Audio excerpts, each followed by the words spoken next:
जय श्री राधे। आइए चलते हैं वृंदावन श्री प्रेमानंद जी महाराज की एकांतिक वार्ता में। आज के प्रश्न कौन कौन से हैं, इसके लिए आप डिस्क्रिप्शन में देख सकते हैं। जी, जैसे सारे प्रारब्ध लगता है पत्नी आने के बाद ही शुरू होते हैं। अगर प्रारब्ध पत्नी आने से होता तो हम लोगों की तो पत्नी आई नहीं, हम लोग बच। आप किसी से भी पूछे तो लगेगा इससे पहले का जीवन बिल्कुल ठीक था, उसके बाद जैसे ही हुआ सारे प्रारब्ध शुरू हो गए। तो यह नहीं, अगर पत्नी दुख का कारण होती तो जितने बाबा जी है सब परम सुखी हो जाते। ऐसे प्रारब्ध क्यों इनको लगता, नहीं लगता? हाँ, ऐसा नहीं है। और कभी कभी आप जैसे अनुभव कर रहे हैं तो उसके प्रतिकूल भी अनुभव है कि किसी किसी के जीवन में पत्नी का आना उसके जीवन का मंगल विधान बन जाता है, उसके जीवन को संवार देती है। नहीं संवार देती, अपना प्रारब्ध है, पत्नी का थोड़ी है अपना प्रारब्ध। आप अच्छे कर्म करो, अच्छे करो। भाई बहन है, जितना प्यार है इससे कई गुना बढ़कर के प्यार देने वाली जो पत्नी है वो बिना पूर्वले के कर्मन के, पूर्व के कर्मों के बिना नहीं प्राप्त होती। अगर पूर्व का बहुत अच्छा कर्म है तो हमको जैसे सहोदर अपने भाई बहनों से सुख मिलता है, ऐसे वो विश्वास पूर्वक। अब आज तो विश्वास बड़ा डगमगा रहा है, नहीं डगमगा रहा है। तो प्रारब्ध भोग अपना और स्वभाव उसका। महाराज जी, क्या दोनों तरफों से है, एक तरफा नहीं है? बहुत सारे प्रश्न ऐसे पड़ते हैं आपके आगे तो प्रस्तुत उतने ही हो पाते हैं समय के अभाव से। पत्नियां ही बहुत दुखी हैं, फिर कभी पति बहुत दुखी हैं। तो महाराज जी, दोनों तरफ से कर्मों का प्रारब्ध है, उसमें कोई ऐसा नहीं कि किसी एक तरफ से ही है। काफी सारी ऐसी हैं, पत्नी सही मार्ग पे चलना चाह रही है, पति शराब पी के घर आ रहा है, क्या कैसे चलेगा वो? तो वैसे ही पत्नियां, तो ये बात पत्नी भी कह सकती कि अगर जिंदगी में दुख का कारण है तो पति है।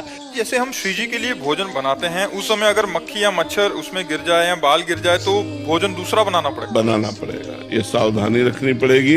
इसीलिए भोजन बनाते समय बालों को कपड़े से बांध लेना चाहिए। भोजन बनाते समय बिल्कुल एकाग्र रहना चाहिए कि कोई मच्छी उस पर ना आवे, हमारे बाल ना गिरे। भोजन बनाते समय बातचीत नहीं ज्यादा कर, अगर बातचीत करनी तो ऐसे करनी चाहिए, नहीं तो हमारी थूक की छिट्टी गिरेंगी तो हम ठाकुर जी को कैसे भोग लगाएंगे।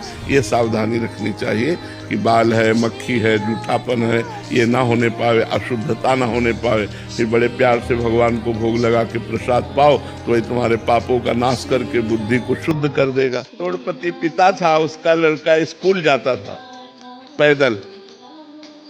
देखा कि साइकिल से एक लड़का निकल गया, उसने हट किया, पापा मुझे साइकिल दे दो, क्योंकि हमने देखा उसमें पैदल मारो चलना नहीं पड़ता हो, साइकिल से चलने लगे। कुछ समय साइकिल से हुआ तो मोटरसाइकिल से बगल निकलना। उसने देखा इसमें तो पैडल भी नहीं मारना पड़ता। बोले पापा हम साइकिल से नहीं जाएंगे, मोटरसाइकिल दे दो। तो मोटरसाइकिल खरीदी। भाई अकेला लड़का मोटरसाइकिल से जाने लगा। एक दिन देखा जाम लगा है, निकलने की बड़ी समस्या, पानी गिर रहा है, तो आदमी कार में बैठा मुस्कुरा रहा है। वो गए, बोले पापा मोटरसाइकिल नहीं कार चाहिए। अब कार ले लिए। तो कार एक दिन बड़े जाम में फंस गई। ऊपर से देखा हेलीकॉप्टर जा रहा है, जाम की कोई समस्या नहीं। बोले पापा हेलीकॉप्टर थप्पड़ मारा, कार बीत दिया, उन्हें पैदल। कामनाओं का कभी अंत नहीं है, आप कुछ भी करके देख लो।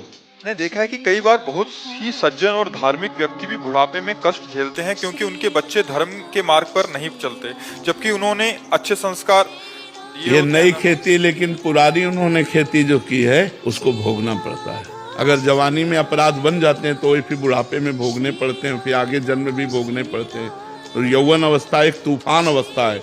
इस अवस्था में बढ़िया बन जाए, अपने माता पिता को खूब भगवान की तरह मानकर पूजे, उनको गाली न दे, उनको मारे ना, तो तुम्हारे पुत्र तुमको जरूर पूजेंगे, ये निश्चित बात है। अगर आपने अपने माता पिता के साथ व्यवहार किया गलत, तो फिर आप जब वृद्धावस्था में पहुंचेंगे तो कहीं न कहीं भगवान बुद्धि वैसी तुम्हारे बच्चों की बदल देंगे, जो दूर होंगे या नजदीक होंगे तो तुम्हें क्लेश देंगे, तुम्हें अशांति प्रदान करेंगे। इसलिए सोचनीय विषय नहीं, सोचनीय विषय कि अब हमारा नया कर्म न बिगड़ पावे, अब हमारा कर्म न बिगड़ पावेगा तो हमारी बन जाएगी, नहीं तो भोगना पड़ेगा, अवश्य भोगना पड़ेगा।